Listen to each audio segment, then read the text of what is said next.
George Kittle was targeted 94 times last season, and I'm curious. I mean, and I get it. There was hardly any Christian McCaffrey there. There was, Ayuk was injured. The defense, struggled, especially down the stretch, and all that stuff added up to, I'm sure, Kittle getting maybe even a few more looks than a lot of us thought he might get. But does Kittle surpass that number this season? Like, I mean, like, Ayuk's not. Who knows when he's coming back? I Mm. would hope that CMC stays healthy. I mean, I don't know. Ricky Pearsall has this thigh or what is it, hamstring thing that's already popped up. I don't know. Like it just there feels like there's even more somehow on 31-year-old George Kittle going into this year, and I'm wondering, do you think he even gets more opportunity in the passing game? Soon to be 32-year-old in October. I think here's the thing.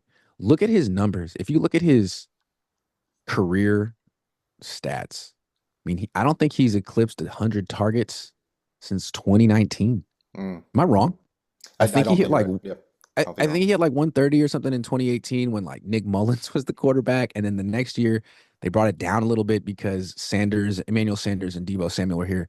Ever since then, it's been like 90 plus targets a season tops, Yeah. and it's insane to me. I mean, he's the best player in on the franchise in the last 25 years, arguably. I mean, he's the best, one of the best receivers in franchise history. He's a future Hall of Fame receiver tight end. Mhm. And Jawan Jennings had 20 more targets than him last year in the same amount of games. That's not George Kittle's fault. And that's not Jawan Jennings' fault. That's got to be Kyle and Brock. Like, you think it, I mean, just given the season that Kittle had, how dominant he was last year, you'd expect on another team he'd get 140 targets, 150 Sure. targets. I mean, even washed old Travis Kelsey gets that many targets, and yet Mhm. prime Kittle doesn't. So I wouldn't. I mean, if you're from a fantasy football perspective, I would not expect George Kittle magically to get 140 targets at 32. No, I mean, no. unless Kyle Shanahan were to get fired and some other coach were to come in here and be like, you know what, let's do something really obvious. Throw the ball to George. Yeah. Kyle likes to be the smartest guy in the room, and that involves not overusing. But let's give Kyle some credit. George does seem to be like nicked up a lot. He plays Yep. through things, and maybe there's just like more he's playing through than we understand, and they're like doing their best to manage him.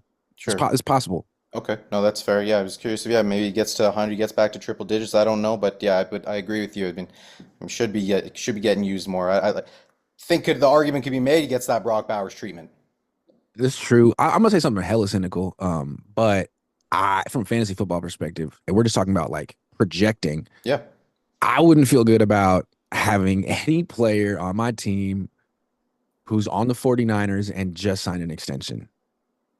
I mean, look at the track record. If we're just basing this on historical trends, every time the Niners sign one of their guys to a big extension, m- massive down season.